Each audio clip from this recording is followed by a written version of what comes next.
मालेगांव का एक बहुत अच्छा तारुफ आज मुझे मिल गया। मैं आया था तो मैंने सोचा था कि कमेटी के रुकन की हैसियत में मैं यहाँ आ रहा हूँ, लेकिन एक बुनकर का दिल लेके जा रहा हूँ। और मेरी तरबियत टेक्सटाइल इंडस्ट्री के बारे में जब मैं याद रखूँगा कि मेरी तरबियत कैसे हुई, तो मैं भिवंडी के बाद मालेगांव को ज़रूर याद रखूँगा।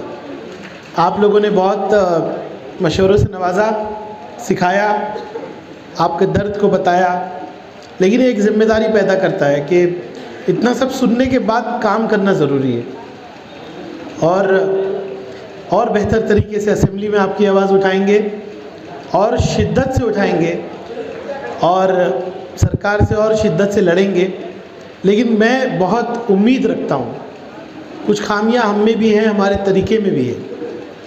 मैंने बहुत कौमें देखी हैं जो अपनी अपनी सनदों के लिए लड़ती हैं, कई कमी हम में भी है, कहीं हमारे अंदाज में भी है। हमको भी थोड़ा बदलना होगा। आज डिजिटल ज़माना है, हमको भी मॉडर्न होना पड़ेगा। लोगों ने सब्सिडी की बात कही, मैं ट्रेनिंग की बात करता हूँ। लोगों ने सब्सिडी की बात की, मैं ट्रेनिंग इंस्टीट्यूट की बात करता हूँ, अच्छे लैब की बात करता हूँ।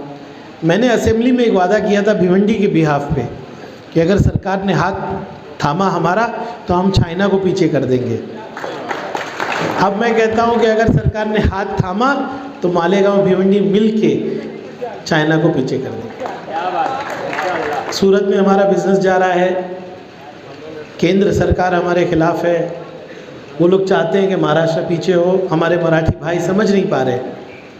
लेकिन इन्हीं हालात में हमको लड़ते रहना है, हमारे आने वाली नस्लों के लिए लड़ना है, क्योंकि हम हमारे कारोबार को, जैसे बहन ने बहुत अच्छी बात कही, ये कारोबार नहीं, ये हमारे रूह से जुड़ा हुआ है।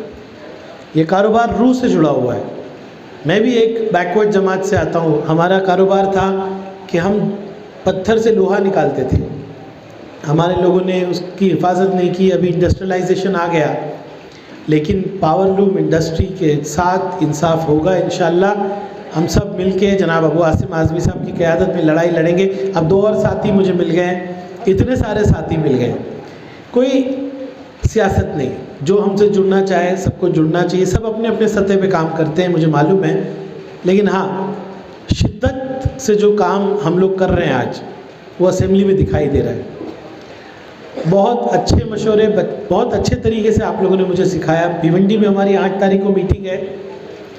मैं उस मीटिंग में काफ़ी तैयारी के साथ अब जाऊंगा और आपसे ये कहूँगा कि आने वाले दिनों में जब जब कमेटी की मीटिंग होगी, जो आपने सिखाया है ये बुनकर दिल ज़रूर बोलेगा, ज़रूर बोलेगा।